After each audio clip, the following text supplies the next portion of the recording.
بسم اللہ الرحمن الرحیم۔ ایسی مزید ویڈیوز دیکھنے کے لیے ہمارے چینل کو سبسکرائب کریں اور بیل آئیکن پر کلک کریں۔ اب امام علی رضا علیہ السلام زامن آہو قالین کا شعر کیا کہا تھا کہ اٹھ جا؟ نہیں، تاریخ کہتی ہے اشارہ کیا۔ جو قالین میں شعر بنا تھا مجسمہ تیار ہو گیا، روح بھی آ گئی۔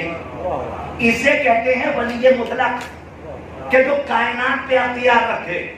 ایک جملہ ہمیشہ کہتا ہوں، آج دیکھ کے میں نظم کے خیمے میں جا رہا ہوں، اور یہ آخری جملہ ہے نثر کا، کہ جو مرضی اللہ نے علی کو عطا کی شب ہجرت ابھی کھل کے پڑھی ہی نہیں گئی ہے، ورنہ لوگوں کے کلیجے پھٹ جاتے۔ اور انشاءاللہ جب امام کا ظہور ہوگا تو وہ خود بتائے گا کہ 14 کے اختیارات کیا ہیں۔ اور جہاں تک ہم تک کتابوں سے بات آئی ہے کہ سینہ در سیدھا علم سینہ آیا ہے، وہاں تک ہم آپ کی خدمت میں باتیں عرض کرتے ہیں، اور جو آتا ہے وہ کہہ دیتا ہے ہم بھی علی کے چاہنے والے ہیں۔ نہیں میرے سرکار، آٹھویں امام نے اسی لیے نیشاپور سے جاتے جاتے کہا تھا کہ لا الہ الا اللہ اللہ کا قلعہ ہے، جو اس میں داخل ہو گیا وہ نجات پا جائے گا۔ سب بڑے ہنس ہنس کے خوش ہو کر حدیث محدثین لکھ رہے تھے، جب تھوڑا سا آگے بڑھے تو محمل کا پتہ اٹھا کے کہا کہ اس کے کچھ شرائط بھی ہیں، وَأَنَا مِن شُرُوطِهَا، اور میں ان شرطوں میں سے ایک شرط ہوں۔ اس کا مطلب کیا تھا؟ اگر شرط چلی جائے تو مشروط چلا جاتا ہے، اگر علی ولی اللہ نہ ہو تو لا الہ الا اللہ کا فائدہ نہیں ہے۔ شرط لا الہ الا اللہ کا مطلب یہ ہے کہ اگر محمد رسول اللہ پر ایمان نہیں ہے، علی ولی اللہ پر ایمان نہیں ہے، تو لا الہ الا اللہ سے فائدہ نہیں ہوگا۔ اسی لیے آٹھویں امام نے کہا تھا ہم شرط لا الہ الا اللہ ہیں۔ کا کیا مطلب؟ کہ پہلے علی سے لے کر 7ویں علی تک سب کی امامت کو مانا، اگر 8ویں کا انکار کر دیا تو سب کا انکار ہے۔ شرط لا الہ الا اللہ کا مطلب ہی یہی ہے کہ ماننا ہے تو 12 کو مانیے، ماننا ہے تو 14 کی عصمت کے قائل ہو جائیے۔ آئیے میں تھوڑا سا آگے بڑھوں، جو آتا تو کہتا ہے ہم بھی علی کے چاہنے والے ہیں، ہم بھی مولا کے چاہنے والے ہیں۔ اب چونکہ میں عشرے کا موضوع تو آپ کے نہیں چھڑ سکتا نا، وہ تو کہیں اور پڑھنا ہے، لیکن اب چونکہ نظامت ہے تو اس میں ایک سہارا یہ رہتا ہے کہ نصری قبیلہ بھی سامنے ہوتا ہے اور نظم کا بھی خیمہ سامنے ہوتا ہے۔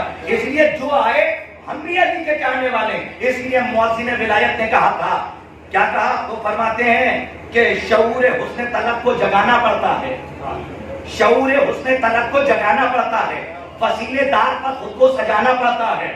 شعور حسن طلب کو جگانا پڑتا ہے، وسیلے دار پر خود کو سجانا پڑتا ہے، وسیلے دار پر خود کو سجانا پڑتا ہے، لہو جگر کا سینہ کو پھلانا پڑتا ہے، کبھی کبھی تو بھرا گھر لٹانا پڑتا ہے۔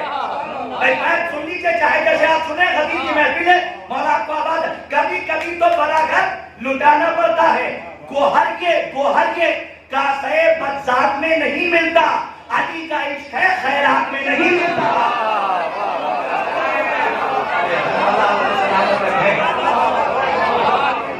بدذات میں نہیں ملتا، گوہر کے کاسے بدذات میں نہیں ملتا، علی کا عشق ہے خیرات میں نہیں ملتا۔ امیر خم کی رعایا بلائی جائے گی، امیر خم کی رعایا بلائی جائے گی، حرارت دل مومن بڑھائی جائے گی، منافقوں کی طبیعت جلائی جائے گی، علی کے نام پر جنت لٹائی جائے گی۔ اب سن لیجیے، جہاں تک مؤذن ولایت کے مصرے ہیں سن لیجیے، اور آج ولایت کا جشن ہے، وہ فرماتے ہیں کہ امیر خم کی رعایا بلائی جائے گی، حرارت دل مومن بڑھائی جائے گی، منافقوں کی طبیعت جلائی جائے گی، علی کے نام پر جنت لٹائی جائے گی۔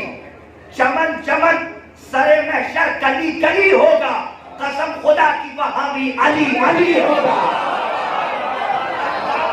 چمن چمن سر محشر، چمن چمن سر محشر کلی کلی ہوگا، قسم خدا کی وہاں بھی علی علی ہوگا۔ تھوڑا سا اور آگے بڑھ جاؤں، آپ آمادہ ہیں جامع ولایت پینے کے لیے؟ تو سنیے، ساقی کوثر کا جشن ہے آج، تو وہ خود آپ کی روح و طبیعت کو سیراب کر رہے ہوں گے۔ اور کیا منظر ہے تاریخ کا، آخری حج ہے اور رسول آئے، سوالات کو بٹھایا، ممبر کجاووں کو اتروایا۔ صاحب یہ بھی کمال ہے تاریخ کا۔ علامہ امین نے 22 جلدیں لکھی ہیں، 22 جلدیں۔ اپنے علماء کو فراموش نہ کیجیے گا، ایسے ایسے گندا شکن جواب علماء نے دیے ہیں کہ آج مجہول النسب کے چہرے پر کوثر کا تماچا. اب اس سے بڑا جملہ تو نہیں کہہ سکتا تھا. کم از کم ماشاءاللہ جو ہمارے بزرگ ہیں وہ جملے کی قیمت ادا کرتے. جو مجہول النسب ہیں ان کے چہرے پر ابتری کا تماچا ہے. یہ کوثر کی طرف سے قیامت تک لگتا رہے گا. اور یہ ہمارے علماء حقہ کی شکل میں ہے کہ جو مقصد امامت کو آگے بڑھا رہے ہیں, جو رسالت کے کام پر اپنا کام انجام دے رہے ہیں اور سیرت آل محمد کی ترویج کر رہے ہیں, ان میں سے ایک نام ہے علامہ امینی کا. القدیر لکھی ہے انہوں نے کتنی جلدوں میں؟ 22 والیومز. مانے رکھتا ہے صاحب. آج کے زمانے میں قلم اٹھا کے آپ ایک پیج نہیں لکھ سکتے, اور انہوں نے کتنی کتابیں لکھی؟ 22 جلدیں القدیر پہ. جب ان کا سفر ہندوستان کا ہوا تو ایک صاحب کے گھر میں مہمان ہو گئے. جب مہمان ہوئے تو انہوں نے کہا صاحب آ تو گئے یہاں, لیکن ہمارے علاقے کے اہل سنت کے جو بڑے علماء ہیں, میری طرف دیکھیے, آج ولایت کا جشن ہے, اور اگر یہ پیغام نہ پہنچا تو نہیں پہنچا پاؤں گا کچھ. جو ہمارے علاقے کے بڑے علماء ہیں اہل سنت, ان سے آپ کو ملاقات کرنی ہے. کہا ٹھیک ہے ملاقات تو کروں گا, لیکن ان سے کہہ دیجیے گا غدیر کے حوالے سے کوئی سوال نہ کریں. مولا آپ کے چہرے گلاب ہوتے ہوئے نظر آ رہے ہیں. جب آپ کا تبسم طیقہوں کی معراج پہ پہنچتا ہے تو حرملہ ذاتوں کے کلیجے پھٹ جاتے ہیں, کیونکہ آپ کی مسکراہٹ تبسم علی اصغر کی تقلید میں ہے. اور صلوات کا ثواب بہت ہے. فرشتے بارش کے قطرات کا حساب کر لیتے ہیں, درود کا حساب نہیں کر پاتے. صلوات بلند آواز سے پڑھتے ہیں.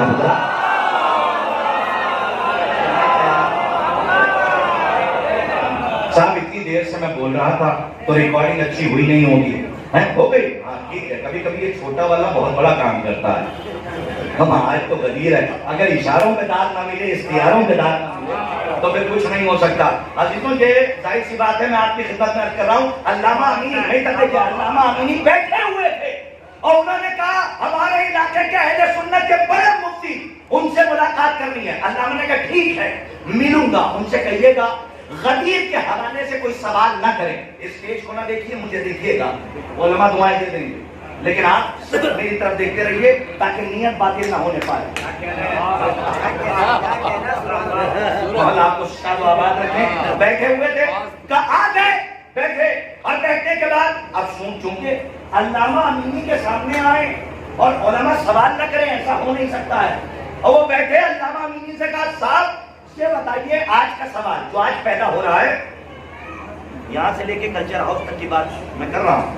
ہاں, اور سب وہاں سے جواب آتے ہیں اور لوگوں کو دندہ شکن جواب دیے جاتے ہیں, علماء نے جیسے دیے ہیں. تو میں اس لیے آپ کی خدمت میں یہ بات عرض کر رہا ہوں. علامہ امینی بیٹھے تھے, اب وہ علماء آئے اہل سنت کے بڑے بڑے, ان سے رہا کہاں گیا کہ ایک آدمی عالم ہے اس سے سوال نہ کریں.